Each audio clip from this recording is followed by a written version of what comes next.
All right, let's just get this straight. Everyone is losing their minds over Devin Booker's game winner against the Thunder. And you know what? Everyone is talking about the wrong story. The headline here is not some miracle comeback by the Suns. No, no, no. The real story, the one that should be setting off alarm bells all across the league, is how the Oklahoma City Thunder, the so-called best team in the NBA, just completely, utterly fell apart. This wasn't a game they lost. This was a statement about who they really are when things get tough. 18. 18 points. That's the lead they blew. At home, the best team in the league, up 18, and they choked it away.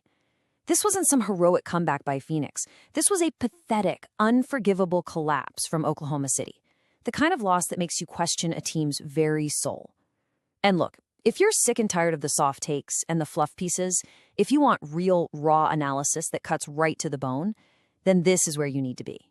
Seriously, prove you get the game. Hit subscribe, smash that like button so I know you're with me, and then get down in the comments and tell me what you think. Because we're about to peel back the layers on this thing, and it ain't pretty. So let's be absolutely crystal clear. The story of this game is not about the Suns' heroism. It's about the Thunder's massive failure. This game exposed a fatal flaw, a softness, a lack of grit that should have every other contender in the West just licking their chops. What we saw tonight was an indictment of a team that looks amazing when they're playing pretty basketball, but just withers when the game gets physical and the lights get bright. I mean, just look at this. On one side, you've got the paper champion, 30-6, the darlings of the league. And on the other side, you have the cold, hard reality, an absolutely inexcusable choke job against a team they should have put away by the third quarter. This is what tells you everything you need to know. That shiny record? It's great in January. But what happens in May when a team punches you in the mouth? Well, the Thunder just got punched and they folded like a cheap suit. This one loss tells me more about their playoff potential than all 30 of those wins combined. You know, forget about Devin Booker's final shot for a second. That was just the symptom. The disease had been festering for 48 minutes. This game wasn't lost in the last second. It was lost down in the mud, down in the trenches, on the backboard, in a battle that OKC didn't even bother to show up for. It was lost where playoff basketball is born. 12-2. Just let that sink in.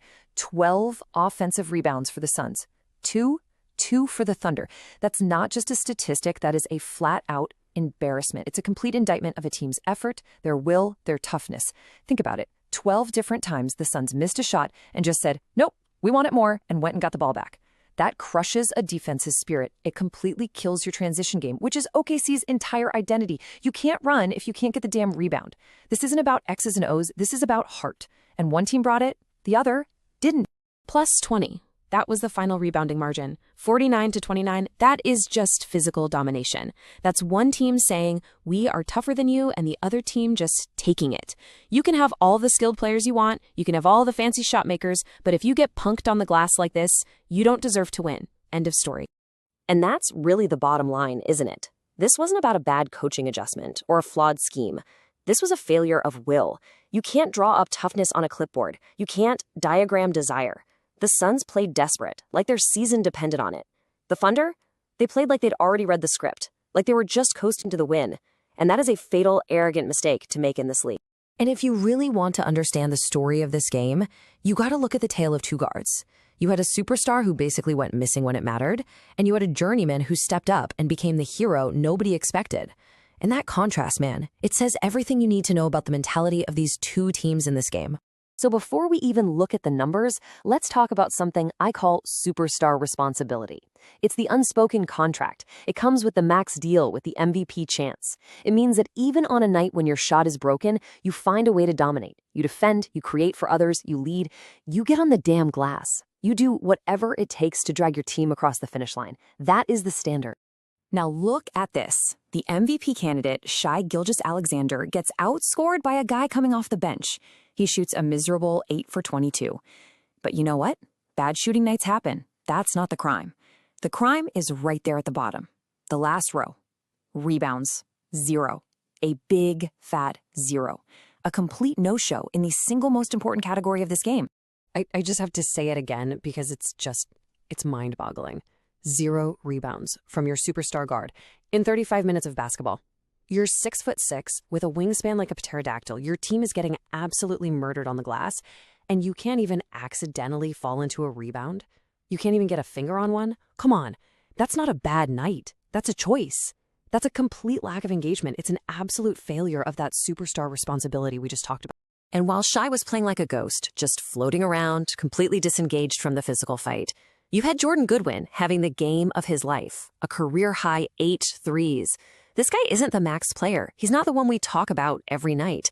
But you know what? He played with the heart of one. He saw his team needed a jolt, and he became a lightning rod. He seized the moment, and he took the game. Okay, now let's talk about that Devin Booker shot. Because the casual fan, they see a lucky, contested, last-second prayer. But if you were watching the game, if you saw the massive difference in effort for 48 minutes, you know the truth. That shot wasn't luck. It was destiny. It was the basketball gods delivering the exact outcome that both of these teams deserve. I mean, the final sequence tells you everything. Phoenix just would not die. Brooks hits a monster three. Okay, fine, OKC answers, ties it up. They have their chance. After blowing an 18-point lead, all they need is one stop to get to overtime. Just one defensive stand to save themselves from total humiliation, and they couldn't do it. And think about this. Before that final shot, Devin Booker was 1 for 4 from 3. He was cold from deep all night long. But that's what killers do. The misses don't matter. They want the ball when it all comes down to it. A normal player who's 1 for 4, they might shy away. A killer thinks, I'm due. And his only made 3 of the entire game was the game winner. That's not luck. That's an assassin's mentality. So please, don't tell me that was a lucky shot. It was earned. Phoenix earned the right to take that shot with every single offensive rebound, every hustle play, every ounce of effort they poured onto that court, while OKC was just coasting. That shot was simply the brutal final punctuation mark on a 48-minute sentence that read, the Oklahoma City Thunder did not deserve to win this game. But here's the real kicker, the biggest takeaway of them all. The Suns didn't just win a game. They gave the entire NBA a gift.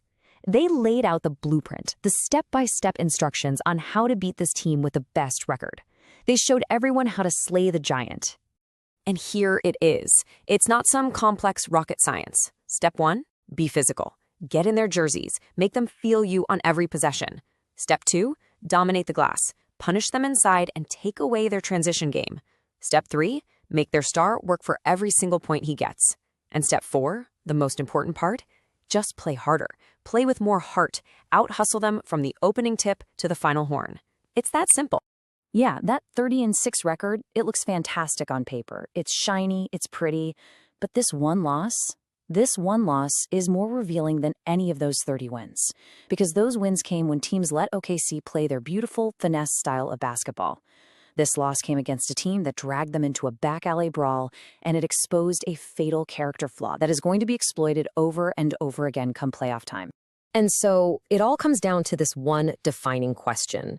Is this Thunder team built for a 7-game playoff war? Are they built for the kind of grinded-out basketball where every single possession is a fight? Based on what we just saw, where they were out-muscled, out-hustled, and out-hearted on their home court, the answer is a loud, resounding no. They look like a great regular season team, but a champion? Not with that kind of softness, not with that lack of heart. But hey, that's just my take. Am I wrong? Is this just a one-off bad night? Or did we just see who this team really is? Get in the comments, argue with me, let's debate.